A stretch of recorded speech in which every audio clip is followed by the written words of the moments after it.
ఏంది ఎలక్షన్లు అయిపోయినాయి, మళ్ళీ ఇది ఎంత అయిపోయింది, సీఎం అయిపోయినాడు, ప్రధాని అయిపోయినాడు, మంత్రులు అయిపోయినారు, అంతా అయిపోయినాడు, ఇంకా కేతిరెడ్డిని ఇంకా ఏంది చెప్తున్నాడు ఏందని. సరే, ద బ్యూటీ ఆఫ్ డెమోక్రసీ, ప్రజాస్వామ్యం వర్ధిల్లాలని పెద్ద పెద్ద స్టేట్మెంట్లు ఇస్తూ ఉంటాం, అతిపెద్ద డెమోక్రటిక్ నేషన్ అని చెప్పి చెప్తూ ఉంటాం. కానీ ప్రతి చోట కూడా ఏం జరుగుతుంది, ఏం జరిగిందని నేను 2014లో చూసా. దొంగ ఓట్ల ఎక్కించుకునే కార్యక్రమం, దాని మీద విపరీతంగా ఫైట్ చేయడం జరిగింది. తర్వాత దాన్ని ఆధార్ కార్డుతో లింక్ చేయాలని తీసుకున్నారు, కానీ మ్యాండేటరీ కాదు అనేది కూడా ఒక లింక్ పెట్టి తీసుకున్నారు. ఎందుకంటే మనకు అలా దరిద్రం ఉంది.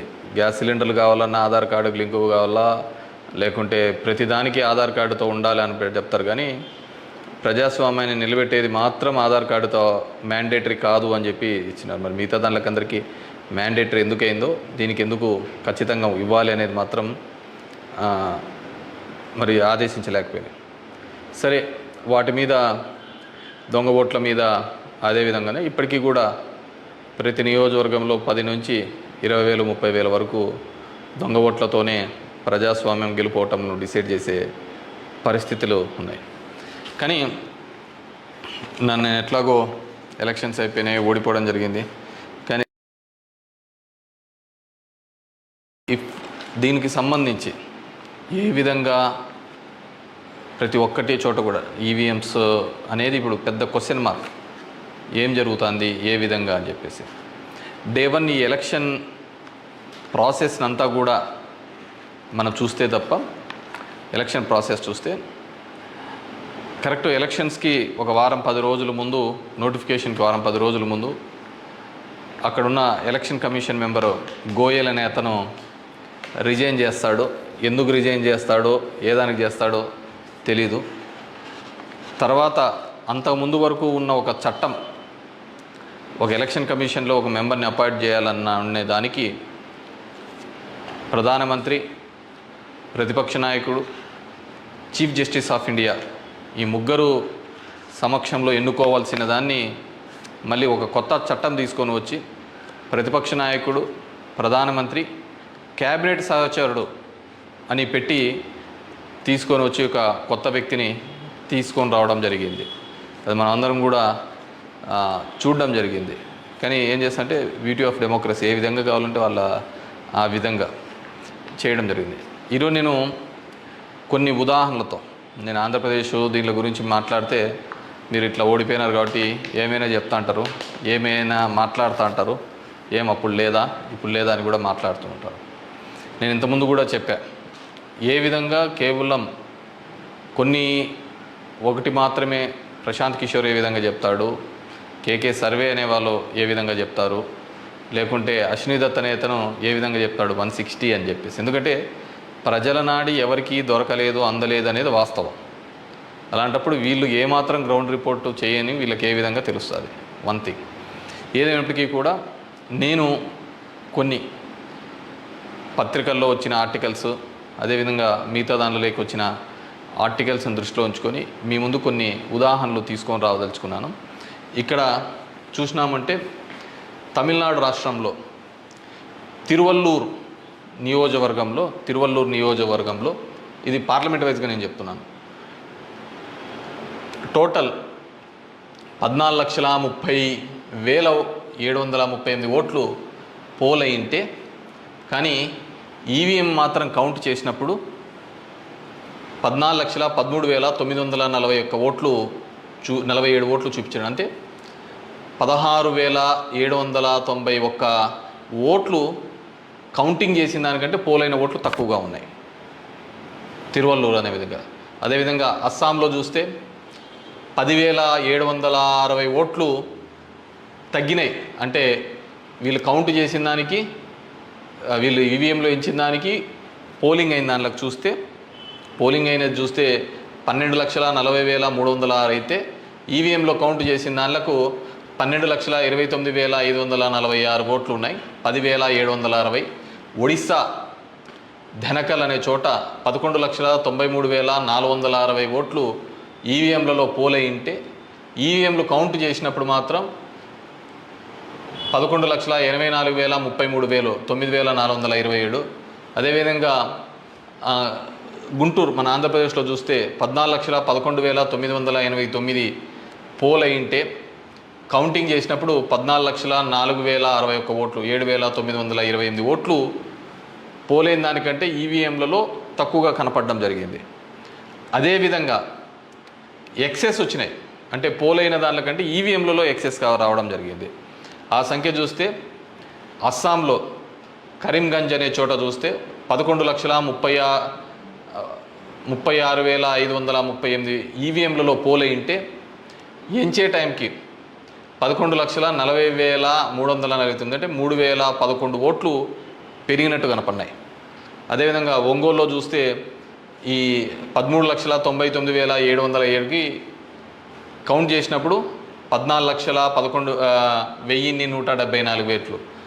అదేవిధంగా ఒడిశా దాంట్లో బలాస్పూర్, మధ్యప్రదేశ్లో మండ్లా, అదేవిధంగా బీహార్లో బుక్సర్, ఇవన్నీ చోట పోలైన ఓట్ల కంటే ఈవీఎంలలో పెరిగిన ఓట్లు ఇవి.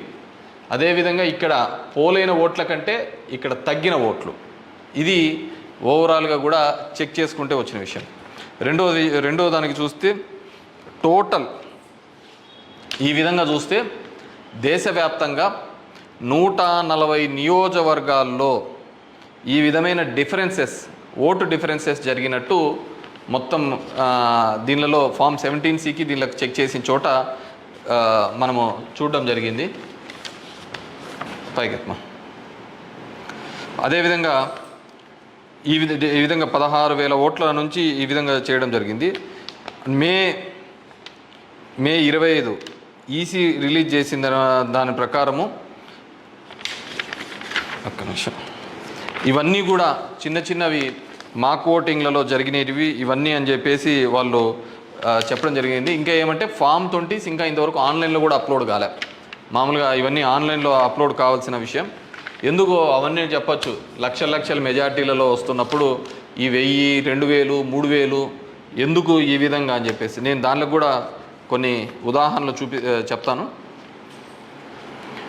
దీనిలో సంబంధించి చూస్తే మొదటిది ముంబై నార్త్ వెస్ట్ మహారాష్ట్ర దానికి సంబంధించి మొత్తం ఈవీఎంలలో పోలైన ఓట్లు 9,51,580 ఓట్లు మొత్తం పోలైనాయి. కానీ ఈవీఎంలు లెక్కేసినప్పుడు దాంట్లో 9,51,582 ఓట్లు ఈవీఎంలు మాత్రం కౌంటెడ్గా కనిపినాయి. అంటే ఆడ లెక్క చేసిన దానికి దీనిలకు సంబంధించి తేడా కనపడడం జరిగింది. కానీ అక్కడ ఏం జరిగిందంటే శివసేన యూబీటీ అభ్యర్థి డిఫీటింగ్ అమోల్ గజనాన్ అనే అతన్ని 48 ఓట్లతో మాత్రమే అక్కడ ఓడించడం జరిగింది. అదేవిధంగా సెకండ్ కేసులో చూసినాము అంటే జైపూర్ రూరల్లో రాజస్థాన్లో 12,38,818 ఓట్లు ఈవీఎంల ద్వారా పోలయింటే కానీ ఈవీఎంలలో లెక్కించినప్పుడు మాత్రం అది 12,37,966 ఓట్లుగా మాత్రమే చేయడం జరిగింది. 852 ఓట్లు అక్కడ కౌంట్ కాలే. 852 ఓట్లు అక్కడ కౌంట్ కాలేదు. బీజేపీకి సంబంధించిన రావు రాజేందర్ సింగ్ అనే అతను ఈ సీట్ని గెలవడం జరిగింది. అతను గెలిచిన దానికి మార్జిన్ 1,615 ఓట్లు, 1,615 ఓట్లతో ఆయన గెలవడం జరిగింది. 1,600. కానీ అక్కడ వచ్చిన తేడా 852. ఇది ఇట్లా మారిపోయినా ఇది ఇట్లా గెలిచిందో అంటే ఆ లోయెస్ట్ మార్జిన్. ఎందుకని థర్డ్ కేసు కంకర్ ఇన్ ఛత్తీస్గఢ్, అక్కడ పోలైన ఓట్లు 12,61,103 ఈవీఎంల ద్వారా ఓట్లు పోలైంటే ఈవీఎంల ద్వారా మనకు ఫామ్ 17లో ఇచ్చినప్పుడు ఈవీఎంల ద్వారా ఉండేది. కానీ లెక్కేసినప్పుడు 12,60,153 ఓట్లు అక్కడ కౌంటెడ్ అని 950 ఓట్లు ఆడ కౌంట్ చేయలే, మిస్ అయినాయి. ఎట్లా మిస్ అయినాయో తెలియటంలే, ఎక్కడ కనపడటంలే. దాని ద్వారా బీజేపీకి సంబంధించిన బోరో రాజ్ నాగ్ అనే ఇతను గెలవడం జరిగింది. 1884 ఓట్లతో గెలవడం జరిగింది ఇతను. Fourth case Farrukhabad in Uttar Pradesh. 10,32,244 EVM ఓట్లు పోల్డ్ అయితే, కానీ ఈవీఎంలలో చెక్ చేస్తే ఫామ్ 17 ఒక విధంగా ఉంది, దీనిలో చెక్ చేస్తే 10,31,740 ఈవీఎం ఓట్స్తో ఉన్నాయి. 460 ఓట్లు కౌంట్ చేయలేదు. ముఖేష్ రాజ్పుత్ అనే అతను గెలిచినది 2,678 ఓట్లతో. ఇటు గెలుపోవటంలో కంటే మార్జిన్ కంటే అసలు ఈ ఓట్లన్నీ ఎక్కడికి పోతున్నాయి, ఎక్కడికి మిస్ అయిపోతున్నాయి. అండ్ ఈ కేసులలో చూస్తే ఇవి అసలు వివిప్యాట్లను కౌంట్ చేయాలని, అదేవిధంగా 100% ఇవన్నీ మాల్ ఫంక్షన్గా జరుగుతున్నాయని చెప్పినా కానీ మార్జినల్ ఎర్రర్ అని, అదేవిధంగా సర్ప్లస్ ఓట్లు ఎందుకు వచ్చినాయనే విషయాన్ని ఇంతవరకు కూడా ఎలక్షన్ కమిషన్ చెప్పలేకపోయింది. అదేవిధంగా పార్లమెంట్ వైజ్గా ఎక్కడ తగ్గినాయి ఏ విధంగా అని చెప్పేసి ఇంతవరకు ఒక స్టేట్మెంట్, ఒక రీజనబుల్ స్టేట్మెంట్ కూడా ఇవ్వలేకపోయింది. ఈవీఎంలలో ప్రతి దానిలోనూ కూడా ప్రతి పార్లమెంటుకు సంబంధించి ఈ విధంగా తక్కువ ఎక్కువ వచ్చినట్టు కూడా వాళ్ళు చూపించలేని పరిస్థితి. ఎందుకంటే ఇది గెలుపోవటంలో సంబంధించిన సమస్య కాదు. ఎలక్షన్ కమిషన్ ఇంకా ఫామ్ 20 అనేది అప్లోడ్ కాకపోవడం, ఎలక్షన్ కమిషన్ కేవలం ఒక 10 రోజుల ముందు ఎందుకు అతను రిజైన్ చేసినాడు, ఏ కారణాల వల్ల రిజైన్ చేసినాడు, ఎన్నుకునే పద్ధతిలో పాత పద్ధతిని తీసేసి కొత్త పద్ధతి ద్వారా ఎందుకు ఎన్నుకోవాల్సి వచ్చింది, ఎందుకు మిగతా వాళ్ళందరూ కూడా చాలా అర్లీగా ఇది 400 అని ప్రిడిక్ట్ చేస్తూ ఒక భావన చెప్పడం. మనం టీవీలలో కూడా చూసినామంటే ఆంధ్రప్రదేశ్లో 9:30-10 కల్లా కూడా అసలు కౌంటింగ్లో అనేది ఒక రీజనబుల్కి రానిదే 100, 150, 120 అని ప్రొజెక్ట్ చేసినారు. అసలుకు వైసీపీ సీట్లు 25 కంటే దాటి చూపిలా. అసలుకు మొదట అర్ధ గంటలోనే మొత్తం నియోజకవర్గం అంతా ఏ విధంగా చూపిస్తారు, మొత్తం రాష్ట్రం అంతా ఏ విధంగా రిప్రజెంట్ చేస్తారు. సో ఆ విధంగా రిప్రజెంట్ చేయడానికి ఏంటంటే బేసిక్గా అక్కడున్న ఏజెంట్లు కావచ్చు, అధికారులు కావచ్చు, వన్ సైడెడ్గా పోవడం కోసం ఆ విధంగా చేసినారు. ఆ విధంగానే ఉండడంతో ఆల్మోస్ట్ వాళ్ళందరూ కూడా 10:30 నుంచి బయటికి రావడం మొదలుపెట్టినారు. ఏం జరిగింది అనేది అసలు ఎవరికే కానీ అర్థం కాలేదు. టీవీలలో చూసినాము అంటే అసలు 8:30 అంటే 9:30 కల్లా 100-150 సీట్ల లేక వచ్చేసినాయని ఎలివేషన్స్ అన్నీ ఇవ్వడం జరిగింది. సో ఏ విధంగా మీడియా ఎలక్షన్ కమిషన్ వెబ్సైట్లలో పెట్టలేదు, అక్కడ ఆ విధంగా ప్రాజెక్టు కాలేదు. కానీ వీళ్ళే మొదటే చేయడం వల్ల ఏంటంటే దానివల్ల ఏజెంట్లు అక్కడ నుంచి వెళ్ళిపోతారని చెప్పేసి, అదేవిధంగా ఉద్యోగస్తులందరూ కూడా వన్ సైడెడ్గా జరిగిపోతే ఏజెంట్లు అందరూ పోయినారంటే వీళ్ళు రాసుకునేదే రాత అయిపోతుంది కదా. సో ఆ విధంగా అబ్జల్యూట్ మెజారిటీస్ ఇదైతే అంటది. అదేవిధంగా సో ఇదంతా కూడా మనం నిజమైన ప్రజాస్వామ్యంలో దొంగ ఓట్ల మీద ఉన్నామా, లేకుంటే ఈవీఎంలో మిషనరీస్ మీద పనిచేస్తున్నామా, నాకు ఓడిపోయినానని నేను బాధతో కాదుగా చెప్తున్నానని కానీ అందుకే నేను ఆంధ్రప్రదేశ్ స్టేట్ గురించి ఎక్కడ చెప్పలే. దేశంలో జరిగినది వివిధ దీనిలలో చెప్పినది. ప్రశాంత్ భూషణ్ కూడా ఆయన సీనియర్ లాయర్గా కూడా ఆయన కూడా పోరాడుతున్న సందర్భం చూసాం.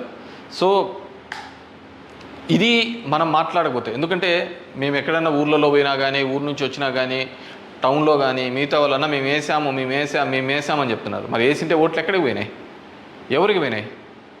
ఎక్కడి నుంచో వచ్చి 3,000తో గెలుస్తామని చెప్పేసి ధర్మవరంలో 2 నెలల నుంచి చెప్తున్నారు. ఏ విధంగా ఆ ఫిగర్ అచీవ్ అయ్యి 3 నెలల నుంచి చెప్తుంటారు? So it's a big question mark. So there is completely ఏదో ఒక సెక్షన్లో అయితే మ్యానిపులేషన్ జరిగింది. ఇప్పుడు ఏం చేసేది ఎందుకు కాదు, కానీ జస్ట్ ప్రజలందరూ కూడా మనం అందరం వివేకంగా ఆలోచించుకొని డెమోక్రసీ ప్రజాస్వామ్యాన్ని ఇదే పెట్టుకుంటూ పోతా అంటే మోడీ 3 అవుతుంది, మోడీ 4 అవుతుంది, మోడీ 5 అవుతా ఉంటుంది.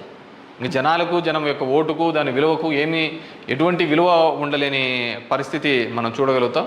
So these are all planned and స్క్రిప్టెడ్గా అంతా కూడా జరిగిందని పూర్తిగా నేను నమ్ముతున్నాను. పబ్లిక్ జనం కూడా అదే విధమైన ఆలోచనలతో ఉన్నాయని నమ్ముతున్నాను. వాట్ ఎవర్ మేబీ నాకు కూడా ఈ 5 ఏళ్ళు కూడా జనాలు మీరు ఇంకా తిరిగినే చాలు, చేసినే చాలు, ఇది చాలు అని చెప్పేసి ఒక బ్రేక్ ఇచ్చినట్టుగా ఉంది. కానీ బ్రేక్ ఇచ్చినా తప్ప నాకు రాజకీయాలు తప్ప వేరేది ఏమీ తెలియదు కాబట్టి డెఫినెట్గా నా గొంతును వినిపిస్తూనే ఉంటాను.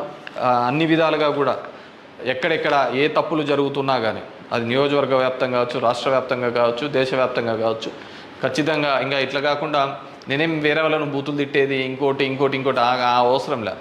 జనాలకు ఎంతో కొంతమంది కన్నా సరే నాకు తెలిసిన విషయాన్ని షేర్ చేసుకోవాలనేది ఒక ఆలోచన విధానంగా అనుకున్నాను. డెఫినెట్గా ఐ విల్ కంటిన్యూ దట్. ఎందుకంటే చూస్తున్నాం అక్కడక్కడ జరిగినవి ఇవన్నీ కూడా. ఐ వాంట్ టు గివ్ ఎన్నుకున్న ప్రభుత్వానికి కూడా వాళ్ళకు కూడా మనం కూడా ఒక 6 months మనం కూడా టైం ఇవ్వాలి. వాళ్ళు ఏం చేస్తారు, వాళ్ళు ఇచ్చిన మాటను ఏం చేస్తారు, ఏ విధంగా కట్టుబడి ఉంటారు అనేది చూడాలి. ఎన్నెన్నో వాగ్దానాలు ధర్మవరానికి ఇచ్చినారు, రాష్ట్రానికి ఇచ్చినారు, చాలా వాగ్దానాలు ఇచ్చినారు కాదు. అవి ఎంతవరకు నెరవేరుస్తారు, లేదు కేవలం కక్ష సాధింపు చర్యలతోనే మిగిలిపోతారా, ఇవన్నిటినీ కూడా కాలమే సమాధానం చెప్తుంది. సో అప్పుడు end of the day who is the best అనే పద్ధతికి మనం అందరం కూడా మాట్లాడుకుంటామని చెప్పేసి తెలియజేసుకుంటూ, ఈ ఈవీఎంస్లో జరిగిన ప్రతి ఒక్కటి కూడా మీ దృష్టికి తీసుకొని రావాలనే ఒక ఆలోచన. నాకు తెలిసిన డిఫరెంట్ పేపర్లలో ఆర్టికల్స్ డిఫరెంట్ వాళ్ళు ఇచ్చిన ఇన్పుట్స్ ప్రకారం నేను చెప్తున్నాను.